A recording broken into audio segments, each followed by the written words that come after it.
tard. Au nom du gouvernement provisoire de la République française et en vertu des pouvoirs qui me sont conférés, je vous fais... Sur quoi ai-je pleuré pendant qu'il me décorait?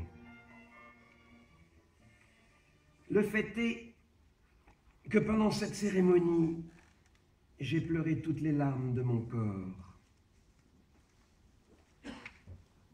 En pleurant, on se vide infiniment plus qu'en pissant. On se nettoie infiniment mieux qu'en plongeant dans le lac le plus pur. On dépose le fardeau sur le quai de l'arrivée. Une fois l'âme liquéfiée, on peut célébrer les retrouvailles avec le corps. Le mien dormira bien cette nuit. J'ai pleuré de soulagement, je crois. C'est ça qu'il a décoré. La fin de ma résistance. Honneur aux larmes. Tigeot m'a rendu ce journal qu'il a tenu bien caché pendant ces 18 mois. Je ne l'ai pas ouvert, je te jure, hein, j'ai rien lu. Je le crois. Moi, je me suis accordé une récréation en relisant une bonne partie. Et j'y ai retrouvé Dodo, avec surprise et grande émotion.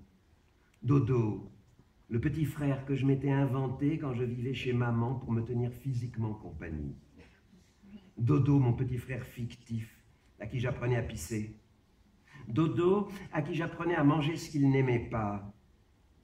Tout imaginaire qu'il fût, le petit corps fébrile de Dodo, je l'entendais respirer dans son sommeil, était ma seule protection contre l'orgueilleuse, mensongère, féroce et pontifiante imbécilité maternelle. Des mois que je n'ai pas écrit ici, comme toujours, quand il m'arrive quelque chose d'important. En l'occurrence, un coup de foudre. L'important, ce n'était pas de le noter, mais de le vivre. Il y a 3 mois de ça, donc, soirée chez Fanche. L'appartement est plein, on sonne, je suis le plus près de la porte, j'ouvre. Elle dit juste « Je suis Mona ». Et depuis 3 mois, Mona et moi ne quittons plus notre lit, où nous nous sommes envisagés en gros et en détail, pour l'instant et pour toujours. Nacre, soie, flamme et perles, perfection du con de Mona.